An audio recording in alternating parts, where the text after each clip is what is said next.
1460 WVOX. Stay tuned now for the Racing for Heroes radio show with host Brett Morash on 1460 WVOX. All right, hey, Racing for Heroes fans, it's Brett Morash here on WVOX 1460 on your AM dial.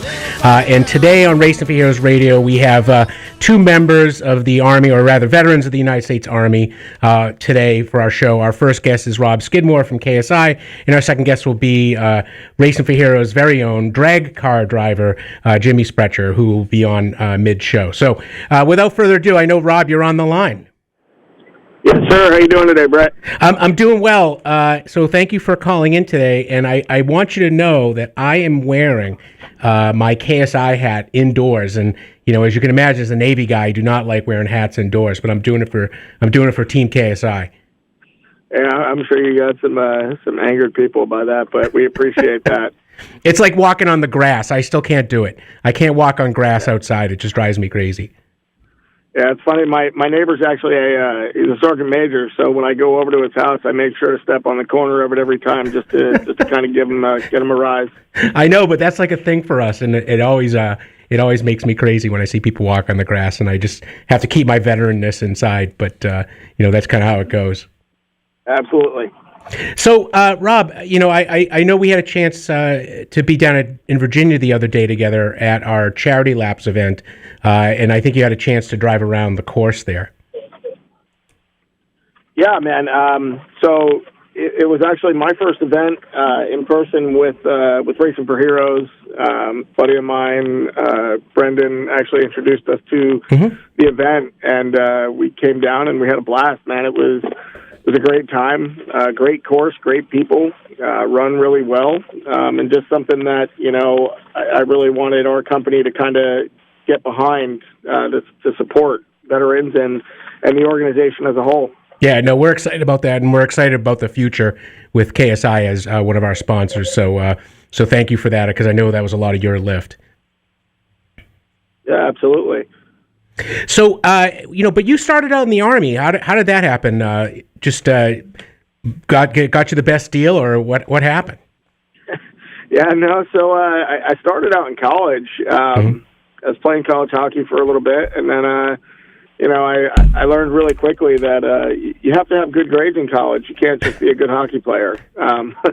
So I took a couple of years out of high school, and then decided when I was 20 years old, heading into my 21st birthday, that I would enlist. So I spent my 21st birthday in basic training. Nice. Spent 8 years going from the U.S. to Korea, back to the U.S., and met a lot of good people and got a lot of good training. Were you a 2nd Infantry guy? I was, yeah. So I was 2ID, 3rd Brigade Combat Team, I was 2ID, 702nd Main Support Battalion while I was over in Korea, and then I came over to Fort Carson and was with 4th ID, 3rd Brigade Combat Team for a little bit. Oh, very cool. Very cool. Because, as our listeners may or may not know, the 2nd Infantry Division is basically in perpetual deployment to South Korea, defending against North Korean aggression. Yeah, absolutely. Yeah, and so what did you do in the Army, though? Were you infantry or something else? No, so I played a support role. So I was a SATCOM guy for a little while, and then one day my commander came to me and said, "Hey, we need a guy that can run the supply cage." And then I went down to the supply cage. I ran that for a couple months, and then when I went out to 4th ID, kind of got suckered into running a warehouse. So kind of a great transition into the career that I have now, running a facility for KSI and being able to still distribute parts and help people who need the help. And I think that's actually critical for a lot of people in the military, is that trying to find that connection between what you did in the military and what you can do in the civilian side. And in your case, it sounded like it was a pretty good connection. Although I do tell infantry guys that if they know how to clear an M16 with the sports method, they know how to clear staplers, so they can always work in an administrative role no matter what. Yeah, you definitely want to make sure that's the case. Yeah, but so how did you end up at KSI? So my wife is actually still active duty. Oh wow, okay. So we we were out in California for a couple of years, and we came back east because my wife's mom had some health issues Sure. with cancer, and the Army was great to relocate us out here to kind of help her out. And so we ended up out here in Fort Meade, and I was just, I guess you could say, fortunate to find the position with KSI. I met with them and their leadership, and I felt we had a lot in common, and it was something that I thought would be a good fit for myself. So that's great. It's great. And now is her job one of those ones where she's going to have to transfer somewhere else, or is she like at one of the 3-letter agency support groups or something like that? Yeah, so she works for a support group. Mm-hmm. Not really sure what she does. One of those I just don't ask because I probably don't want to know type thing. That's awesome. I love it. Yeah. I love it. But and what rank is she now? She's an E5, a sergeant. Oh, good for her. Good for her. That's awesome. Because in the Navy, that's a big leap. making E5 petty officer second class. It's sort of you've arrived and you're not taking the trash out anymore on a ship, which is sort of like in my mind, kind of the standard of like where you are in the world. But that's great. And so tell us about KSI. What do they do? So KSI, we supply body shops and dealership body shops with aftermarket body parts for collision. So any of your hoods, bumpers, fenders, fog lights, pretty much anything that you would need in a collision, front end collision, rear collision type situation. We supply all the aftermarket parts, certified and non-certified, for them. Maryland alone, I have somewhere around 5,000 customers in our customer database that we service, and we service from north to south, east to west on Maryland. We have stores up and down the East Coast. We have 2 stores in New Jersey. I think we have 3 stores in New York, 2 in Virginia. We have a store in Georgia, 2 in Florida, 3 in Florida, I believe. And we even have a store out in Washington State, Chicago, Wisconsin. We just opened a shipping center, so we're growing pretty rapidly, and the leadership has done a great job in making sure that we're securing that growth and making sure that we're getting into the right markets where we need to be successful. That's amazing, and I didn't realize that KSI was that big of a company. And it sounds like are you mostly east of the Mississippi? Is that kind of the catchment area? Yeah, for the most part, aside from that one straggling, or that one straggler facility out in Washington, which does really well in its own right. So, well, they have good coffee out there, so that might be why they put it out there. That could be. Never know. No, listen, I drive a 4Runner, and I had 200 miles on it, and I was driving down the road, and some guy opened his door into me, and it like went right down the right side of the 4Runner and like really mashed it up. And I have a feeling that my parts might have come from KSI for the repair. So there's definitely a possibility that some of the stuff that you have had on there has happened. I did see you. Didn't you take that 4Runner out on the track? It was embarrassing. I did take my 4Runner on the track, and I held off a Lamborghini for about a lap. But only because I took up so much of the track, he couldn't get around me. And then I finally basically pulled over, so him and I think I was like an MR2 right behind him blew by me, and then I got off. It was super embarrassing. But if we ever go off-road, I'm definitely going to beat any Lamborghini off-road. So. Yeah, I don't think anybody's going to question that. No, I got like the KSS suspension on there, and it's not the Pro, but it's the off-road TRD. So I'm pretty proud of my car. So it was an embarrassing day at Racing for Heroes for me. But that's part of, I think, being in the military, is that you know how to laugh at yourself for making stupid mistakes, but it's just kind of the way it goes. And Rob, I think we talked about earlier today that. One of the things I really love about Racing for Heroes Radio is we get to hear people's kind of stories of challenges and stuff on and off the road. It sounds like you had a car problem. Could you tell us about it? Yeah. So back in 2018, I bought a 2018 Honda Civic Type R Championship White. Nice. One of few that were released in America at the time. And unfortunately, about a week and a half before Thanksgiving in 2019, it was stolen from my house. My wife and I went outside, and I said, "Babe, where's the car?" And she just kind of looked at me like, "Are you kidding?" And then we come to find out later on that afternoon that somebody had joyrode it and set it on fire, and they found it next to a river. Oh my gosh! Fully engulfed, and yeah, so I would say that was one of the worst days of car experiences I've had. Oh my gosh! Were you able to at least get a replacement? What's that? Were you able to get a replacement vehicle? Yeah, so I mean, since then I've actually had 3 now. Since 2018? We bought a 2020 Jeep Wrangler. Nice. And it was a Rubicon. It was, loaded out. My wife was supposed to drive it, and then we found out she was pregnant. Yeah. And about 5 months into the pregnancy, she said, I can't get in and out of this thing anymore. Find something else. That's incredible. Yeah, so we bought a 2020 Charger, 392. Nice.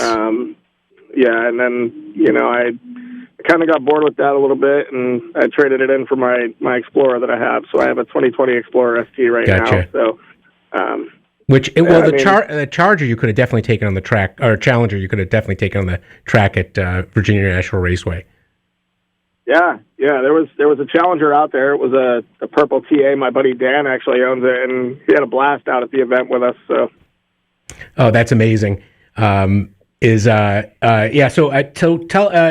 so before we go though, and let you go, and then Jimmy's getting ready to come on. Tell us where if we want to do something with KSI, if people want to look up like what you do, where do I look? Yeah, you can check out our social medias. We have an Instagram, KSI Auto Parts. Mm-hmm. We're on LinkedIn as well, obviously. Mm-hmm. And then if you just go to KSIAutoparts.com, you can look us up there as well. And Twitter too, because I tweeted to you guys this morning.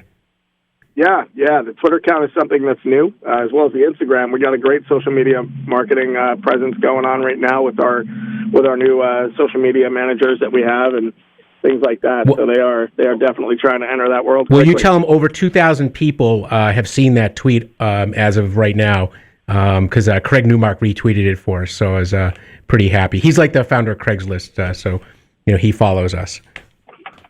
That's awesome, man. We appreciate the help. Yeah, no, listen, and Rob, obviously we'll catch up next week. But thank you for being on the show, and thank you and your wife for her service. I always appreciate that there's people still on the line now that I'm an old retired guy. Yeah, no, I appreciate your time, Brett, and thank you guys, and thank the Racing for Heroes team for everything that you guys do. Thanks, brother. All right, everyone. That was Rob Skidmore from KSI, Army veteran, and but next in the line we have Jimmy Sprecher, our drag driver. Jimmy, on the line? Yes, sir. Good morning, brother. How you doing? Happy New Year. Happy New Year to you, Jimmy. And I know that you're hard at work down in Virginia right now, working on your car. Yeah, we're going to get on it here real soon. The Racing for Heroes guys, they're going to chip in, and we're going to get it ready for the 2021 season, and hopefully it'll be a lot more out there than we were last year because, the world needs to get where it needs to be. Now, it's a 1970, right? But it's a Mopar car, right? Yeah, man. Tip to tail, man. All Dodge, Mopar, no car. That's the way it is for me. 70 Dodge Dart. Yep. Oh, Dodge Dart. That's amazing. Because I was talking to Mike Evok a little earlier today, our founder, and he said that you should probably put an LS engine in it that'll make it go faster. But I told him that might not be true. Them Chevrolet people, they're all brainwashed, man. I don't know about going faster. It might be cheaper. Might be cheaper. That's right. That's right. So I actually had a chance to drive in your car in the right seat. Obviously, I wasn't at the wheel. That would probably be bad. And I was impressed with how fast that thing went. And I learned a whole lot about drag racing in a very short period of time. Yeah, I mean, it's definitely experience, and I'm glad I got to give you that opportunity to show you, hey, this is why we do what we do at Racing for Heroes, get people involved in the motorsports therapy. It's just, it's not just the actual going down the track thing. It's doing things like that, giving people ride-alongs, which we hope to do more in the future. No, and it was exhilarating, right? I mean, and even though I was in the right seat, it was an adrenaline rush. Most definitely. Oh, yeah, and it was great. In fact, the scariest part actually was coming back the other way when we came back down the track. I was worried something was going to break and we'd end up in the embankment wall, and then that would be it for me. Hold on, that's a Mopar. It ain't gonna break. So actually, but one thing I learned, and I guess I didn't know because I don't follow drag racing as much as I did maybe 20 years ago, but they were showing me on the track that when the wheels come together, when you're doing like the burnout, it shows it's actually losing traction, and you can kind of see that it's losing traction because there was like a part there where you kind of wiggled coming out. Yeah, that's just in the burnout.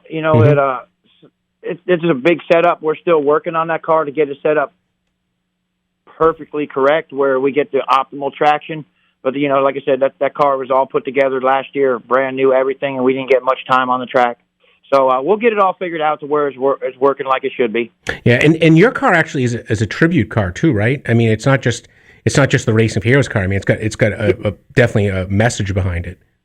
Yeah, the car is, I've had that car since 1995, and it's been in the works. And before I got deployed to Iraq, me and one of my buddies were talking about how we were going to, get back and do some drag racing, get into cars. And unfortunately, our vehicle was hit by a roadside bomb, and he didn't make it home.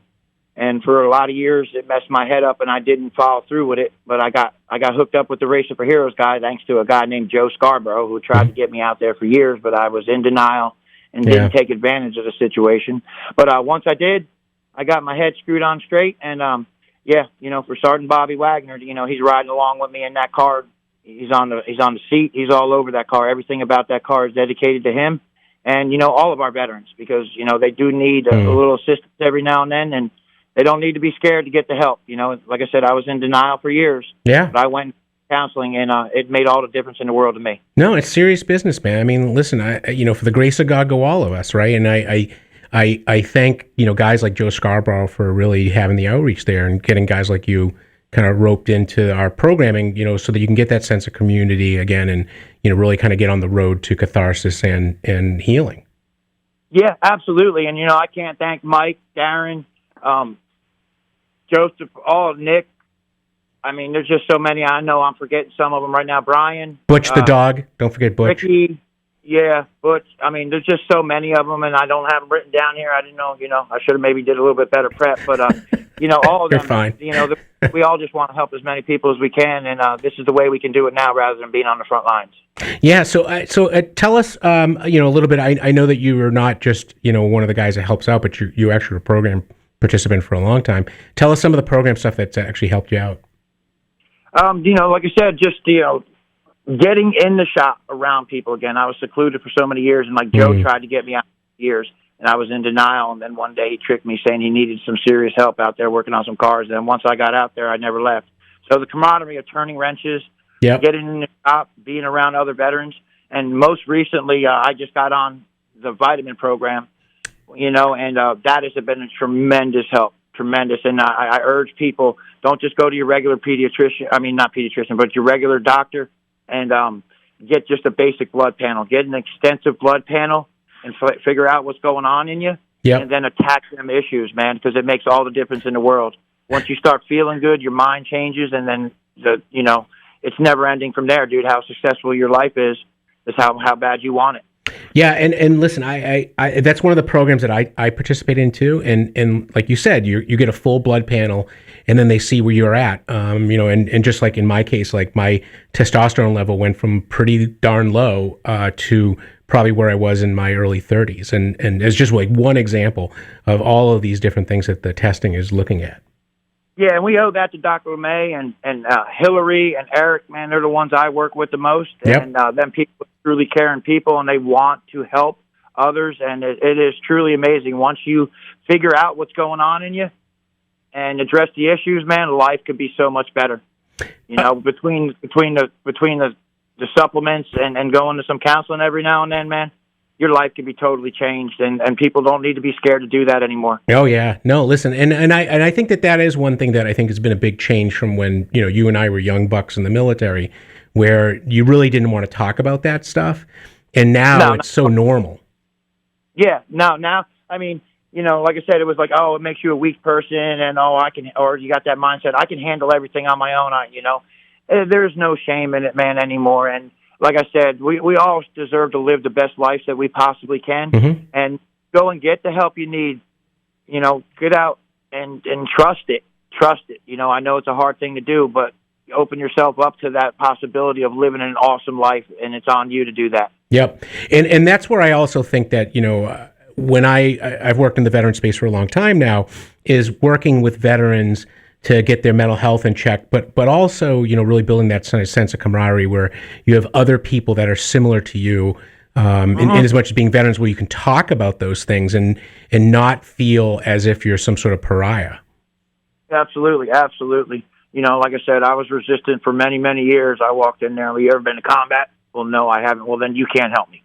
Yeah. Now, the counselors, they've talked to many of us. Yeah, they may have never been there, but they can somehow see and a little bit relate to it. So we got to give them a chance. You ain't going to get the first one all the time. It ain't always going to be the right one. Just don't give up. Keep going until you find that one that clicks for you. And that's how it worked for me. I went to a bunch. I'm like, yeah, I'm not listening to you. And then one day, Miss Kim, it just clicked, and I'm like, I'm going to listen to this lady. Yeah, no, listen, and Jimmy, I mean, I've known you for a while now, so I know that life's thrown you a number of curveballs, and I think you're still one of the most upbeat people. And if you don't mind me saying, I know you lost your daughter recently, and that's absolute tragedy. I think to anyone who's had a child, I just so my heart goes out to you, and I find you probably one of the most resilient people I've ever met. Yeah, man, that's been a hard one. That's been a hard one, but there's nothing I can do about that now except go on and do the best I can and try and help others the best I can. That's all I can do right now, and this is a new purpose in life. It used to be on the front lines defending our country. Well, now I can defend other people and hopefully encourage them to say, hey, you know what? Maybe I ought to give some counseling a shot. Yeah, and listen, man, it's not always about getting pumped full of meds. You don't always, but some of them do work for some people, so don't automatically keep them out either.